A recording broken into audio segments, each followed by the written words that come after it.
Hey gang, Craig Ripley here. Welcome once again to Living Off the Slab. Now I'm sure as most of you are aware, I've been putting out my videos, my finished videos on our Alaska trip where I'm adding in some of our GoPro footage, some additional camera footage, along with a few of the clips that we took out there on the road. But along with putting those out, I still have some of the debrief videos that I want to finish with. In fact, I've had some requests to cover these topics, so I want to make sure that I do that before we move on to other things. One of the big requests that I've had is to cover the budget. People want to know, and I understand why, how close I came to actually meeting that budget that I had set forth, way back probably a couple of years ago when we started this adventure on planning this Alaska trip. So that's what I want to do today. We're going to take a look at each of these items and we're going to compare them to what was the original amount that was budgeted and what I actually ended up spending. So the first one we want to look at is lodging, right? It is the single largest expense in the budget, right? Originally, for lodging, that includes both hotels and camping, I had budgeted $1,800, right? That was $1,400 for hotels and $400 for camping expenses.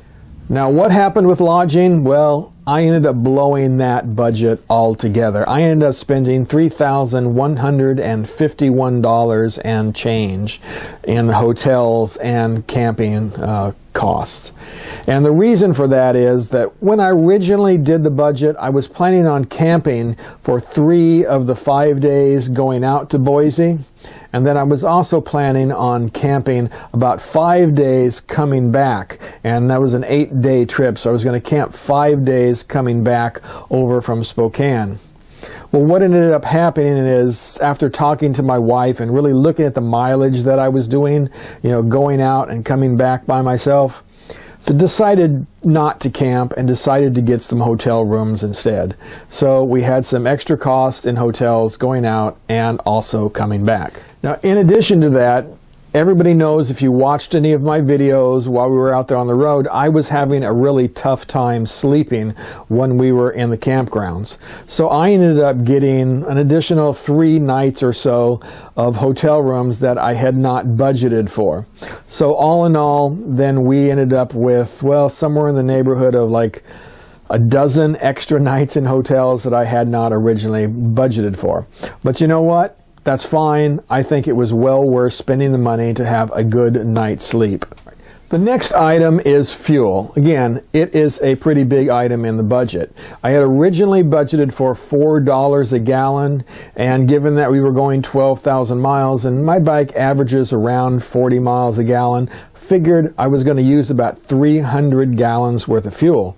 So at an average of $4 a gallon, that was going to be $1,200 in fuel costs. Now, what I actually spent in fuel was just about $925, right? And the reason for that is that we got lucky, right? Fuel costs didn't rise that much last year, and we ended up averaging just over $3 a gallon. Now, another item that, again, did bust the budget a little bit was maintenance cost.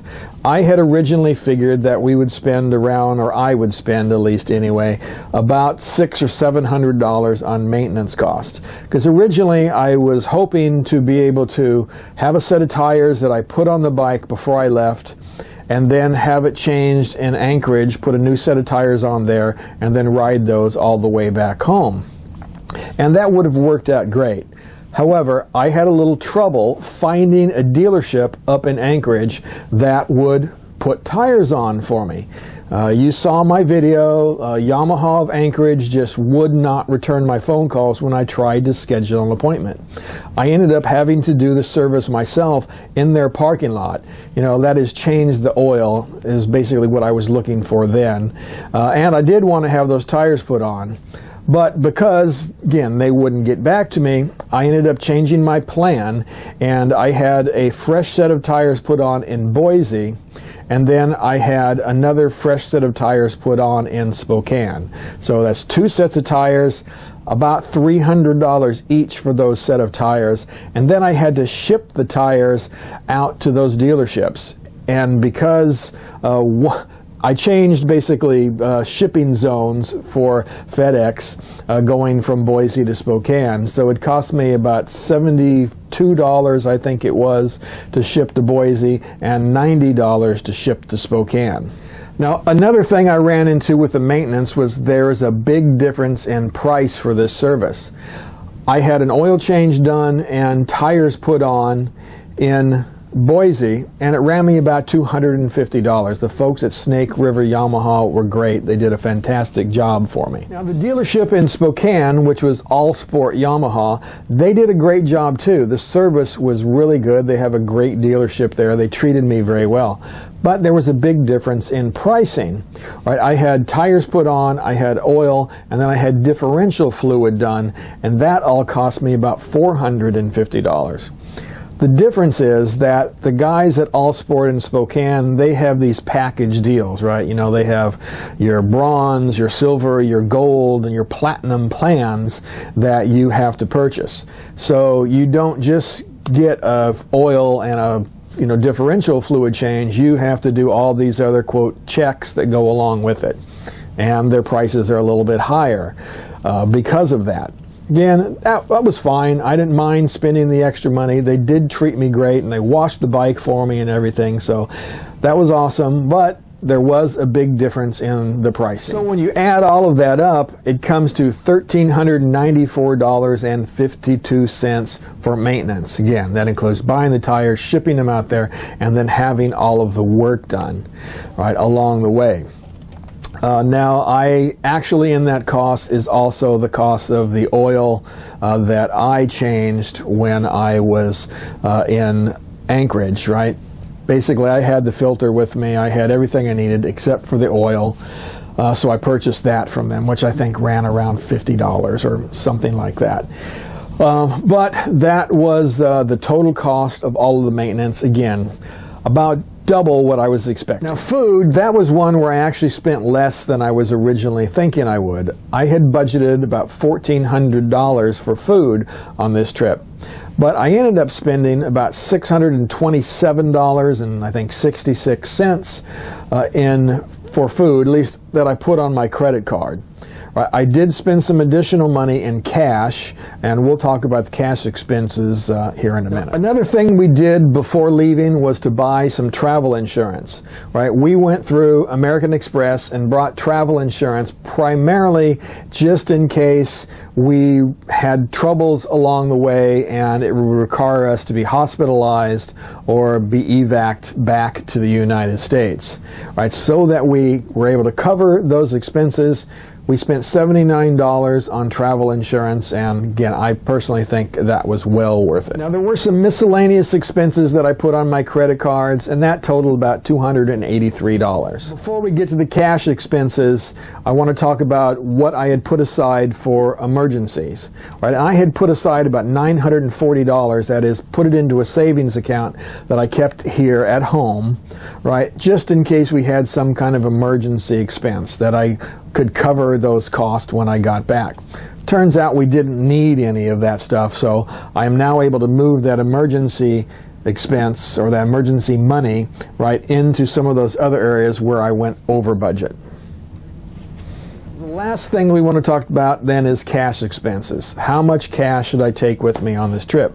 Well, I took about $1,000, right? I took $500 in U.S. currency, and then I got another $500 in Canadian currency, right? And I spent pretty much all of that money, right? And I planned on it that way, especially the Canadian currency. I planned on spending pretty much all of it before we crossed back over into the U.S. for good. And I came pretty close. I think I have $10, and then I have some loonies and toonies that might come up to a total of about $15 that I did not spend. So we'll just save that till we go back up next time. What did I spend that $1,000 on? Well, primarily it was food, but I also used it to go to the movies when I was in Anchorage, to get into the national parks, because those typically cost about $20 each. So I used it for a wide variety of things, but the biggest single expense would be food while we were out there on the road. All right, so that brings us to the total here, right? I had originally budgeted $6,040 for this trip, and that includes those emergency expenses that I had talked about. What did I actually spend? All in all, I went over about $1,500 on my budget. I ended up spending $7,461.75 in total on this trip.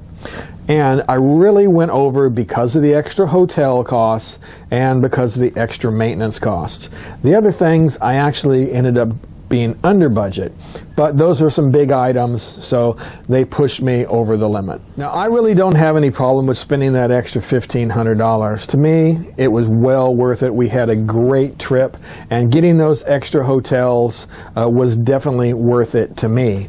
I wish my maintenance costs had been a little bit less. I wish I could have followed my original plan and put on those new set of tires before I left, and then another set up in Anchorage. But it just didn't work out that way, so I had to shift things around, and it ended up costing me a little bit more money. But again, that's okay. I think it was all worth it. All right, guys, that's it for today. I'll be doing some additional debrief videos along with releasing more of my footage from the Alaska trip.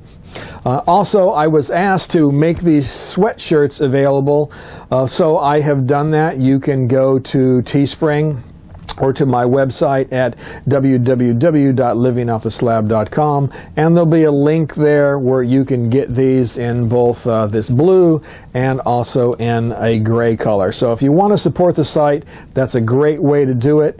Also, continue to buy from Twisted Throttle by linking through my website, and again, that helps to support this channel as well. So thanks a lot, guys. I really appreciate you watching and all of your great comments. All right, we'll talk to you next time.